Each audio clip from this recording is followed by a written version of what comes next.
পশ্চিমবঙ্গ আজ এক নীরব আগ্রাসনের শিকার।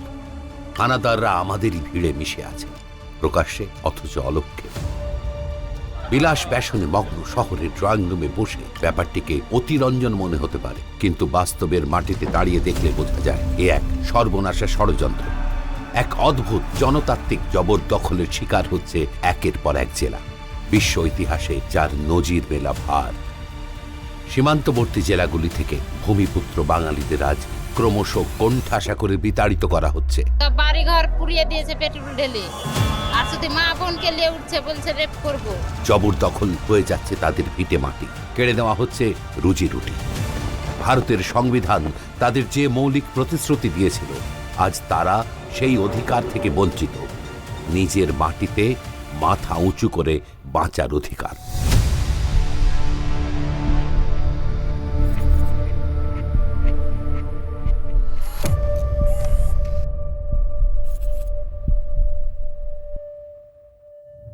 একটি জাল আধার কার্ড আর একজন চিহ্নিত না হওয়া অনুপ্রবেশকারী। সর্বনাশের সূত্রপাত এখান থেকে। ধীরে ধীরে সংখ্যাটা বাড়তে বাড়তে পাহাড় প্রমাণ হয়। শুরু হয় সংঘবদ্ধ ভোটদান।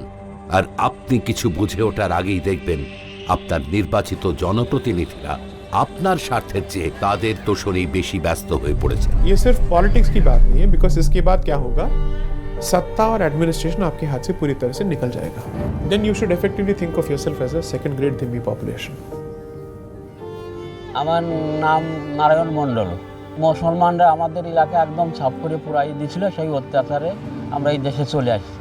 কিন্তু এই দেশে এসেও তো আমরা কোনো, এখন তো সব কিছু মুসলমানেরই আধিপত্য, সব কিছু। ট্রেনে চললি ট্রেনেতে দেয়, কৃষ্ণনগর পার হলি ট্রেনেতেও উঠইয়ে দেয় ওরা বসে। এই তো দেশের পরিস্থিতি হয়েছে। এ দেশে তো আমাদের দেখছি হ্যান দিয়ে আবার পলাই, আবার কোন দেশে যাব। টিএমসি কিরকমভাবে সাহায্য করছে? টিএমসি আর সাহায্য করছে, টিএমসি তো এখন ওদেরই সবই তো ওদের।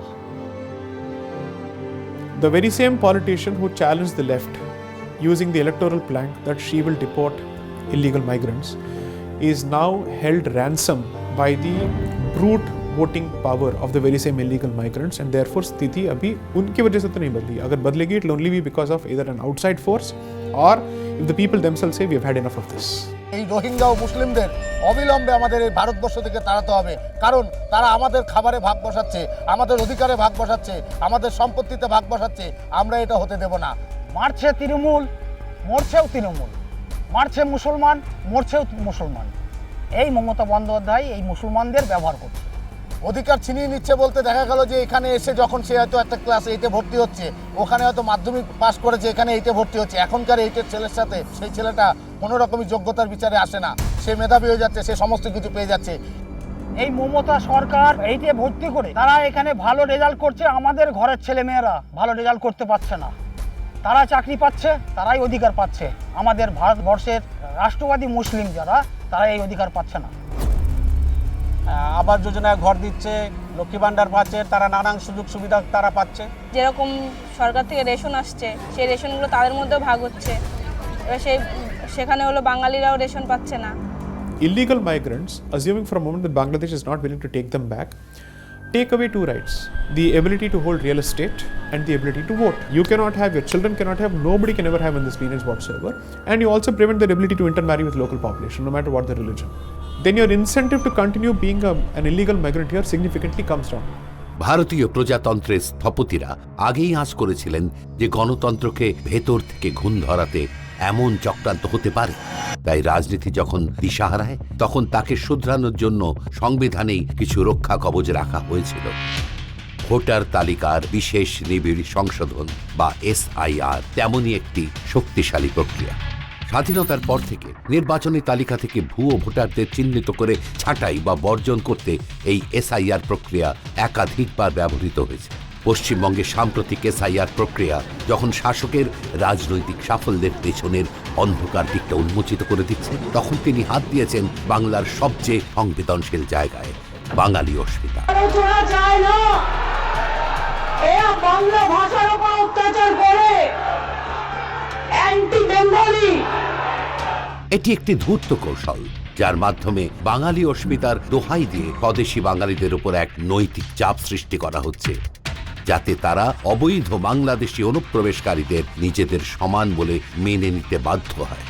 তৃণমূল কংগ্রেস বাঙালি অস্মিতা ব্যাপারটা বোঝে কিনা আমার সন্দেহ আছে। বাঙালি কি ছিল না বলুন? 1947 সালে আমরা যখন স্বাধীন হই, বাংলার অর্থনীতি গোটা ভারতের 1 নম্বর অর্থনীতি ছিল। ফলে এই বামপন্থীরা যে কি ক্ষতি করেছে সে নিয়ে সন্দেহের কোনো জায়গা নেই। টিএমসির কাছে মানুষের কি আশা ছিল? একই কাজ করলো ওরা।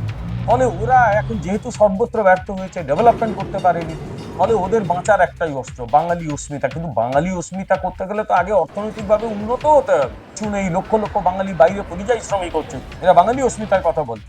আর বাঙালি অস্মিতার সঙ্গে এসআইআর এর সম্পর্ক কি?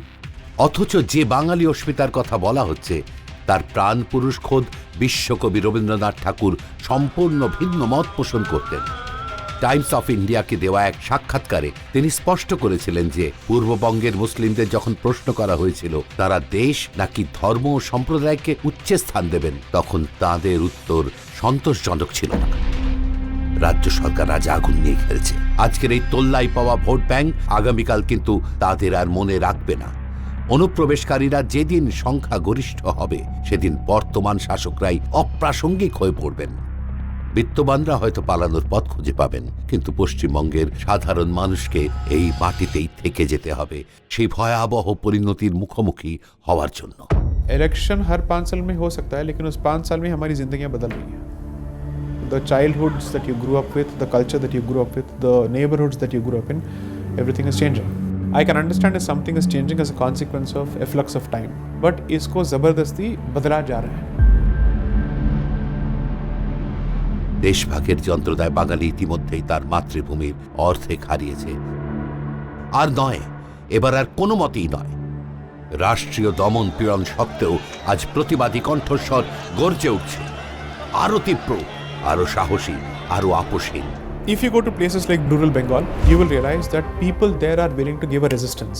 ভারতের সম্পত্তি নষ্ট করবে, ভারতের খাবে, ভারতের পড়বে, পাকিস্তান জিন্দাবাদ বলবে, সেই সমস্ত রোহিঙ্গা অনুপ্রবেশকারী এবং জিহাদিদের অবিলম্বে আমরা ভারতবর্ষ থেকে বিতাড়িত করতে চাই। They will not let anybody take away their Hindu identity. আমার দেশের জমি, আমার দেশের খাবার, আমার দেশের কর্মসংস্থান, আমার দেশের বাসস্থান, এটা আমি কারুর সাথে ভাগ করতে পারবো না। अगर वो आज भी हिंदू हैं और दुर्गा पूजा अभी भी हो रही है तो वो डरपोक तो नहीं हो सकते, but they are being gradually outnumbered and the state is not with them. So if the state is populated by people who are willing to support that identity, I think things can be turned around. Power alone cannot help. You will need certain other measures, but power is important. এটাই চূড়ান্ত লড়াই, মিথ্যার মায়াজালা ছিন্ন ভিন্ন। যারা ঘুমিয়ে আছে তাদের জাগানো সম্ভব, কিন্তু যারা ঘুমের ভান করছে তাদের জাগাবে সাধ্য কার? বাঙালি যদি এখনই না জাগে তবে এই পশ্চিমবঙ্গকে বাংলাদেশ হওয়া থেকে আটকানোর ক্ষমতা কারও থাকবে না। আর যেদিন সেই চরম দিনটি আসবে সেদিন তারা কোথায় যাবে?